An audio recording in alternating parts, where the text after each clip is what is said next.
10th class की biology में हम लोग पढ़ रहे थे न्यूट्रिशन, ठीक है जी, जिसमें हम लोगों ने ऑटोट्रॉफी न्यूट्रिशन देख लिया था, जिसमें मेरा एस्पेक्ट था फोटोसिंथेसिस, ठीक है जी। आगे देखा जा रहा है हेटरोट्रॉफी न्यूट्रिशन, जिसका शाब्दिक मतलब है हेट्रो टू अदर, और ट्रॉफ मतलब फीड, अपने भोजन के लिए किससे ऑर्गेनिज्म पे डिपेंड है। कोई ऑर्गेनिज्म अपना रेडीमेड फूड प्राप्त कर रहा है, ऑर्गेनिक फूड प्राप्त कर रहा है किसी अन्य ऑर्गेनिज्म से, तो ऐसे मोड ऑफ न्यूट्रिशन को बोलते हैं हम लोग हेटरोट्रॉफिक न्यूट्रिशन। ऑर्गेनिज्म अपने ऑर्गेनिक फूड के लिए किससे अन्य पर डिपेंड रहता है। Organism depend on other for its organic food, for its organic food. हमने पहले भी कहा था बार बार, ऑर्गेनिक फूड, जो ऑर्गेनिज्म अपना ऑर्गेनिक फूड खुद से प्रिपेयर करने पा रहा है वो लोग कहला रहा है ऑटोट्रॉफ, और जो ऑर्गेनिज्म अपने ऑर्गेनिक फूड के लिए किसी ने पे डिपेंड है उसे कहा जा रहा है हेटरोट्रॉफ। और ऐसे मोड ऑफ न्यूट्रिशन को बोलते हैं हम लोग हेटरोट्रॉफिक मोड ऑफ न्यूट्रिशन, ठीक है जी। इसका 3 जगह बंटवारा होगा, ये भी 3 ढंग का होता है। एक होता है पैरासिटिक न्यूट्रिशन,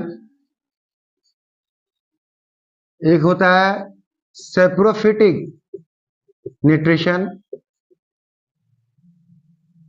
और एक होता है holozoic nutrition. Holozoic nutrition second, saprophytic first, parasitic. ये 3 ढंग से पढ़ने में आ रहा है हम लोग को क्या, हेटरोट्रॉफिक न्यूट्रिशन। यहाँ पर होलोजोइक न्यूट्रिशन सबसे लास्ट में पढ़ेंगे हम लोग। सबसे पहले देखने जा रहे हैं हम लोग parasitic mode of nutrition. Heterotrophic का हम लोग पैरासिटिक मोड ऑफ न्यूट्रिशन देखने जा रहे हैं। क्या होगा पैरासिटिक मोड ऑफ न्यूट्रिशन में,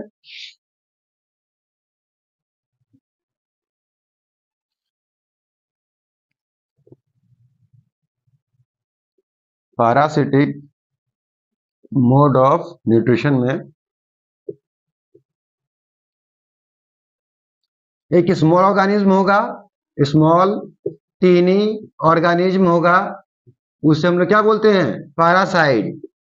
क्या बोलते हैं जी, पैरासाइट। और एक बड़ा ऑर्गेनिज्म है, एक लार्ज ऑर्गेनिज्म होगा, उसे क्या बोलते हैं, होस्ट। होस्ट 2 चीज प्रोवाइड करेगा पैरासाइट को, होस्ट फूड भी प्रोवाइड करेगा और शेल्टर भी प्रोवाइड करेगा, रहने के लिए स्थान भी देगा पैरासाइट को और उसे भोजन भी देगा। कहने का सेंस ये है कि जो ऑर्गेनिज्म है हमारा होस्ट, होस्ट जो है वो साइज में बड़ा होगा, वो खुद से अपना भोजन बनाएगा या अपना भोजन ऑब्टेन किया हुआ होगा, उसकी बॉडी में कोई पैरासाइट जाकर रहना चालू करेगा, और वो पैरासाइट जो है वो 2 चीज ऑब्टेन करेगा, फूड भी ऑब्टेन करेगा और शेल्टर भी ऑब्टेन करेगा। जितना दिन वहां पर रहेगा पैरासाइट, उसका टिश्यू डैमेज करेगा, उसका टिश्यू डैमेज करेगा, कुछ टॉक्सिक मटेरियल रिलीज करेगा, ठीक ना, इंटर्न, और उसका फूड भी लेता रहेगा, ऑब्टेन फूड। तो पैरासाइट जो है होस्ट को नुकसान पहुंचाएगा, पैरासाइट जो है होस्ट को नुकसान पहुंचाएगा। होस्ट तो प्रोवाइड करा रहा है, फूड भी दे रहा है, शेल्टर भी दे रहा है, तो होस्ट ने जो भी फूड खाया होगा या अपना जो भी फूड प्रिपेयर किया होगा, उस फूड का कुछ हिस्सा पैरासाइट ले लेगा, तो इससे होस्ट का जो फूड कुछ कम ही अवेलेबल हो नहीं पाएगा उसके लिए। दूसरी बात, टॉक्सिक जो भी वेस्ट मटेरियल पैरासाइट रिलीज करेगा या कुछ भी केमिकल रिलीज करेगा उसकी बॉडी में, वो सब क्या होगा, टॉक्सिक मटेरियल होगा, और उसके इकट्ठा होने की वजह से क्या होगा, होस्ट हमारा बीमार हो जाएगा, टिश्यू डैमेज करेगा।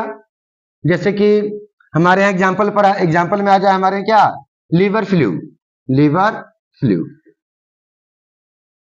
लीवर फ्लू भेड़ के लीवर में रहता है, ठीक है जी, और उसके लीवर सेल को डैमेज करता है। Plasmodium Plasmodium vivax malaria parasite है, मलेरिया पैरासाइट है ह्यूमन बीइंग के लिए ही। इसका 4 स्टेज है।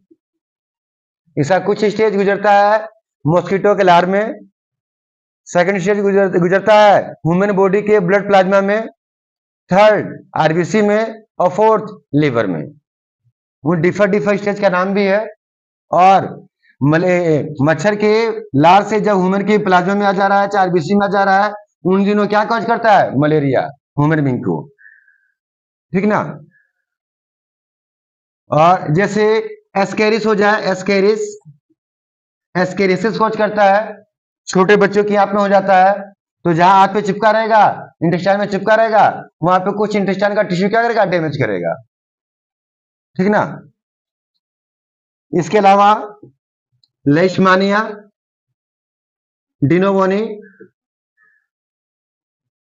ट्रेपेनोसोमा,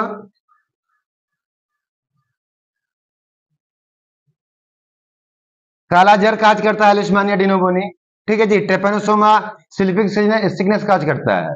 एक्सेसिव फ्लाई होती है, उसके लार में पाया जाता है ट्रेपेनोसोमा। जब भी मक्खी किसी को बाइट कर लेगी तो ट्रेपेनोसोमा ह्यूमन बॉडी में आ जाएगा और उसको स्लीपिंग सिकनेस करेगा। क्या करेगा जी? स्लीपिंग सिकनेस कॉज करेगा। लेishmania डिनोवोनी कॉज करता है क्या चीज जी? काला जर, बुखार का टाइप है ये। एस्केरिस कॉज करता है एस्केरियासिस, बच्ची बीमारी है, बच्ची पेट में कीड़े हो जाती हैं, आमतौर पे सब हो जाता है। एक बाउचेरिया बैंक्रॉफ्टी है, बाउचेरिया बैंक्रॉफ्टी वो फाइलेरिया कॉज करता है।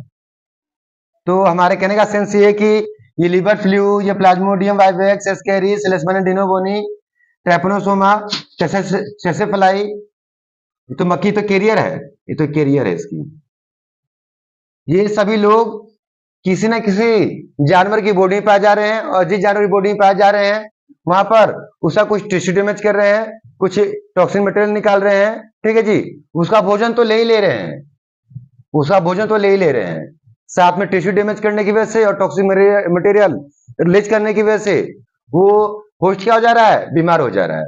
होस्ट क्या हो जा रहा है जी? होस्ट को डिजीज हो जा रहा है, ठीक है जी। पैरासाइट लोग किसी भी कीमत पर होस्ट के लिए फायदेमंद नहीं है, हर एंगल से नुकसान पहुंचाने वाले हैं। पैरासाइट लोग होस्ट को हर एंगल से नुकसान पहुंचाने वाले हैं। यदि बात 10th क्लास की हो रही है तो 10th क्लास में एक प्लांट के रिगार्डिंग भी पैरासाइट लिखा है, जिसका नाम बता रहा है कस्कुटा या अमरबेल।